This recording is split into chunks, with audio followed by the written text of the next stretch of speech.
What is up, guys? Today it's time to talk about the things that I wish I knew about women when I was in high school. This would have saved me so much heartbreak. This would have saved me so much rejection. And quite frankly, I would have slayed a lot more if I knew these things when I was younger. Because when I was younger, I was on some red pill BS. I'm not gonna lie to you guys, okay? This whole masculine frame, beta bucks, money shit, purpose maxing, gym maxing, all of that stuff is just overcomplicating a very simple issue and a very simple truth. And if you guys are younger right now, if you're in high school, please take my advice, because if you really, understand all the points I'm going to make in this video, you will not have a problem understanding women. And if you have a lot of potential, you will not have a problem slaying whatsoever. Okay, so let's cut through the BS. Let's look at the things that I wish I knew about women when I was a teenager that I learned a little bit too late. If you guys are younger or if you're in college, pay attention, because this also applies to college and university. And I'm going to be ranking it from irrelevant, which means it doesn't really matter whether I know this or not. It wouldn't have changed anything, all the way up to knowing this saves lives, which means knowing this will put you at peace. It will make you understand everything. Everything's going to be clear as fucking day. Okay, you're not going to have any confusions as to why she pulled away or why she rejected you, blah, blah, blah. Everything's going to be clear. And then, everything in between. Anyways, if you want to see more content like this while also improving your dating life, make sure you subscribe, and let's get into the video. The first and most important fucking thing you need to know is the Slayer formula. What is the Slayer formula? It's so easy. I don't want anyone debating this in the comments. Oh no, but this matters. No. Two things matter when it comes to women, and two things only: your looks and your popularity. Nothing else. Why did I not include game here? Because when you're a fucking teenager, let's be real, most likely you're not out there running cold approaches, you're not going to bars, you're not running nightlife, you just have your friends in school and you have women in school, which means 99% of you, even if you're chads, your game sucks. So let's keep game out of the window. Game's an older man's game, bro. That's when you start going to university, that's when you start, evolving a little bit. But when you're younger, it's literally all looks and personality. Think about the guy in your high school who pulls the most, okay? If you're in high school right now, think about the guy who gets the most chicks. I guarantee you he's either really good looking, really popular, or both. There's no exception. It's either one, the other, or both at the same time. Now, you can compensate for a lack of looks if you're extremely popular. Back in my day, I knew a lot of guys who were short and unattractive, and by black pill standards, they shouldn't have been able to pull. But because they were so popular and they had so much motion and everybody liked them and they had the social proof in the pre-selection, they were still able to get the baddest chicks. Similarly, if you're not very popular, you can be very good looking and you'll still get girls. You guys might relate to this, but there's plenty of guys in high schools and they're kind of the quiet, shy type, but because they're good looking, women perceive them as mysterious. So that also works. This is fucking important, bro. Knowing this saves lives. When I was younger, I was watching all these red pill videos about masculine frame and purpose, learning all this fucking advanced game and all this bullshit. Dude, you don't need any of that stuff. All you need is to just be good looking and have a lot of people like you. And that's pretty much it. You're going to slay, you're going to clear with women. It's that simple. Don't let anyone tell you otherwise. Don't let anyone tell you, no, man, if you're in high school, making 10K a month is going to make all the women gravitate towards you. No, it won't. They don't care. Their brains aren't developed enough to recognize men for their provisioning ability yet. It's only when they're fucking older do they care about the money you're making. Okay, so I'm not saying don't make money and be a complete loser in high school. That's not what I'm saying.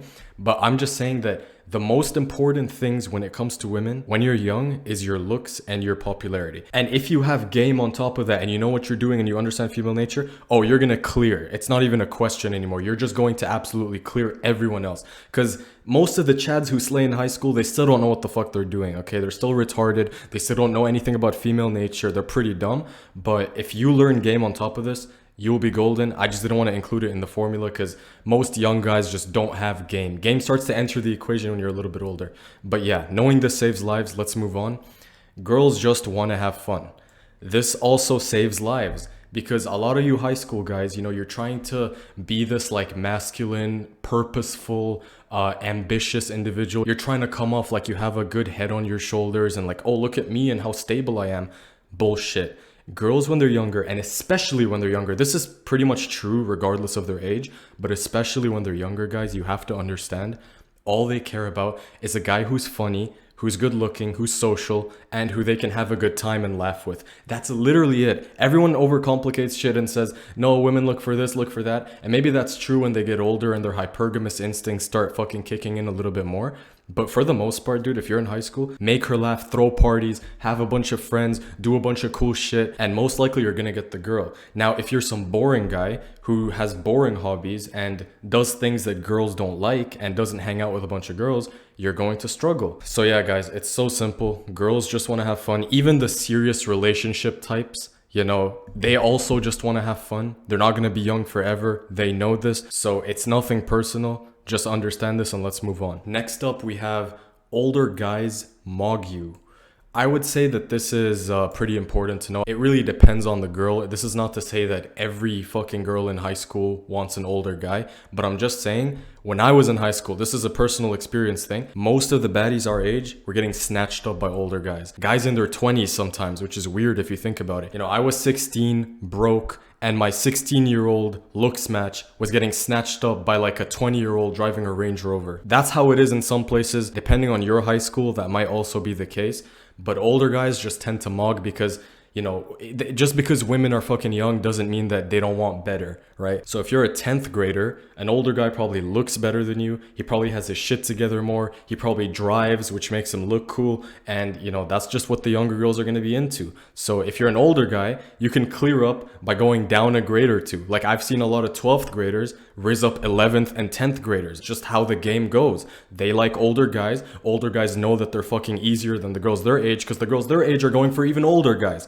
And this isn't always the case. If you're a Chad, right? If you're good looking, you're popular, like we said, you're gonna get girls your age too. But I'm just saying, for the most part, they do be going for these older guys. You guys have to remember, just because you're in high school doesn't mean that everything is sweet and everybody's friends. No, the older guys are competing for the... Just because you find girls your age hot doesn't mean older guys don't find them hot too. Everybody's going for the same fucking girl, so keep that in mind. Next up, we have archetype maxing. So I would put this at must know. It's pretty important. Leaning into an archetype will help you clear so much quicker when it comes to women, because remember, they watch movies, they categorize men in their heads. Like they put men into categories. There's surfer boy, there's the fucking edgy guy with the tattoos and the black leather jacket, there's the jock, like the athlete. So women tend to categorize men.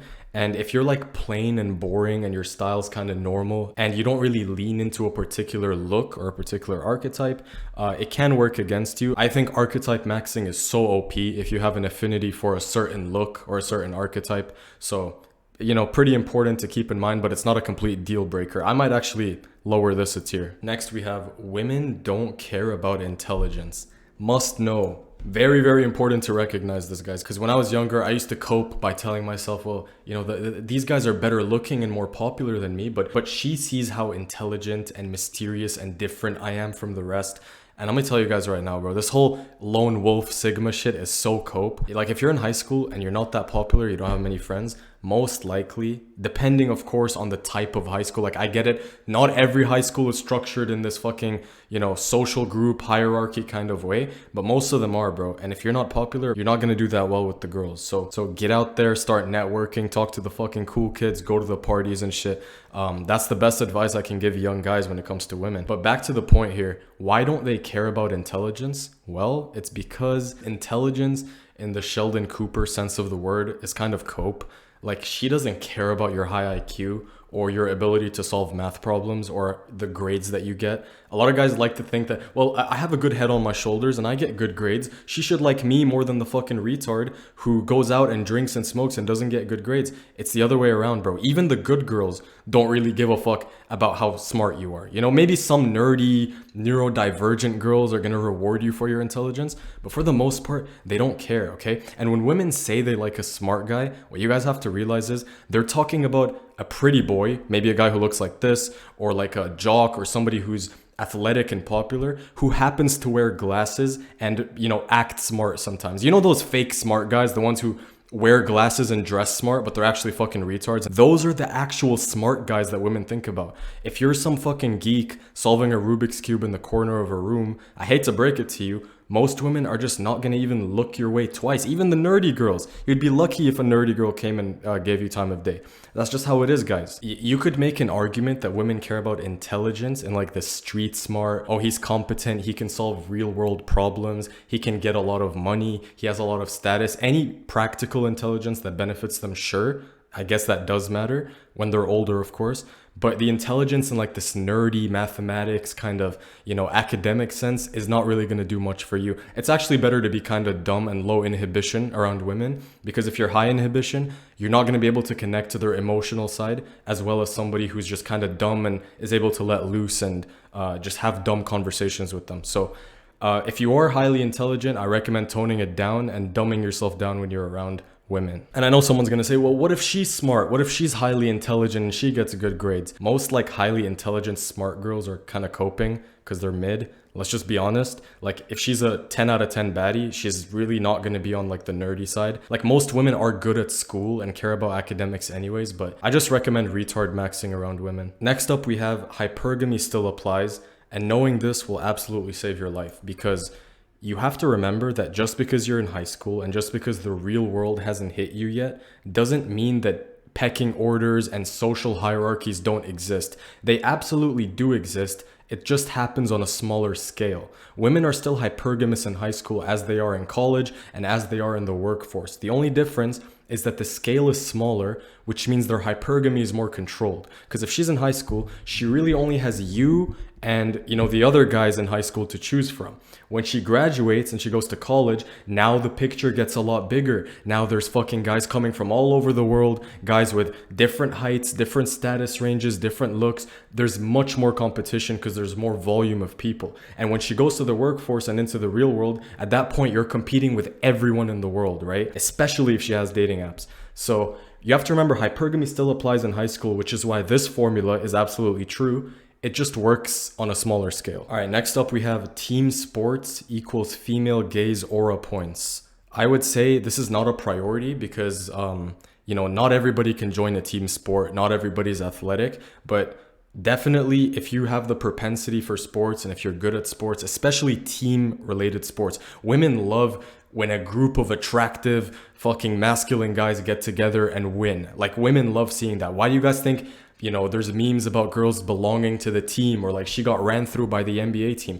It's because there's this thing about a team and athletes and stuff that women just can't resist and that they honestly flock to. Like if you're a good looking guy who plays a sport and you're in a team, you're most likely going to have groupies. So when you're a part of a team, especially if she sees that like you're kind of a leader or you're like a captain and you're really important and your contribution is important within the team, you're going to slay, no questions. Next up, we have the most brutal pill of this tier list yet.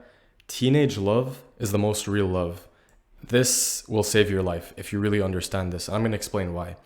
When a woman experiences love, and honestly, when you experience love in your teenage years, when you're in high school, middle school, it's the most real and the most raw form of love. The butterflies in your stomach, the emotional experience, it's just something that you're really never gonna get again. Especially when you start understanding female nature and you start really observing the world from like this red pill or even black pill lens, you really start to not love and have crushes in the same way. The last time I had a proper real crush where like I was head over heels for a girl was probably when I was like 17, 18. Ever since that point though, it's just never been the same. Teenage love is the closest form of love that you'll ever get to like the Disney movies and the fairy tales and all that bullshit. It's the closest form of that because women still haven't explored their hypergamy. Their nature is still pretty new, so they haven't really, learned the game yet of like manipulation and stuff. I mean, don't get me wrong, female nature still applies. They still subconsciously do shit, but it's like their expression of love is at its most pure, and it's the most unconditional form of love that you'll get in a relationship. It doesn't get better than teenage love. It's pure, it's real. There's no money involved because you guys haven't even started working yet. So you know that you're not beta boxing, she's not using you for your money. There's no real status component, I guess, other than being popular. That helps. And it's just the realest it'll ever be. After that point, women start to optimize things. They start to be more hypergamous. They start to care more about money and all that other shit. So if you're in a relationship right now and you're a teenager, it's the realest it'll probably ever be. It's also like the most passionate because she doesn't have much experience, you don't have much experience, so it's like everything feels so new and the novelty's still there. It's like playing a video game for the first time versus playing it for the 100th time by the time you're like 25. It just doesn't feel the same. So next up, we have something a little bit dark and manipulative, but we had to include it in the tier list. Being a bad influence makes her obsessed. Must know. Guys, being the outlaw, which is an archetype of itself, is really underrated when it comes to women. Okay, think about the guy who she really fucking falls in love with. It's not the good guy with, like, you know, a good future and a head on his shoulders. It's usually some edgy guy who fucking smokes and drinks and skips class and tries to get her to do the same shit and tries to be the bad influence on her. Those are the guys that they obsess over the hardest. It's pretty sad, but it's true. Like, those guys are the ones who leave the biggest imprint on their minds. Those are the guys who usually take their virginities, if I'm being honest with you, even if they're so-called good girls, because every girl starts off as a good girl until a guy like that pulls up and ruins her. So, you know, all of the 304s that you guys know, their origin story starts with a guy like this. Being a bad influence, being this outlaw, the guy who does wrong, attracts them. And you might be asking, why do they find it so attractive? Well, it's not necessarily because they're attracted to him doing bad things. It's just that doing bad things is a sign of masculinity, dominance, and just not giving a fuck. And they're really attracted to that. Like, holy shit, this guy's willing to go against the grain. This guy doesn't care about the repercussions. This guy doesn't follow social norms. He just does whatever he wants. And it's just the most masculine, dominant thing you could do. It signals status. So yeah, being a bad influence makes her obsessed. Next up, she secretly wants a player. This is also a must know. You guys have to remember, just because she's in high school and just because we said that teenage love is most real, doesn't mean that if you act like a simp and, you know, you turn into like this stable husband kind of guy, that she won't pull away and leave you. You have to remember, when women are teenagers, like we said, they're just looking for fun. And the most important thing to them, they don't know this, but it's actually the emotional experience that you give her. So if you're a player and you play with her and, you know, you give her this emotional roller coaster, she's much more likely to actually stick by you because she wants to experience the feeling of chasing somebody rather than being chased. That's really what gets them emotionally hooked onto you. This whole like stable relationship, but chances are if you get too soft, she'll probably pull away. So if you're younger, keep the player in you. And lastly, gym is great, but don't be a gym cell. This one's kind of for me because I really got into the gym when I was like 17 and I thought that, you know, I'd be able to pull all the baddies just by gymming. But I feel like they didn't really care. Like, the social fun guy is always going to destroy the lonely gym cell. It just is what it is. That's not to say that you shouldn't gym and improve your physique.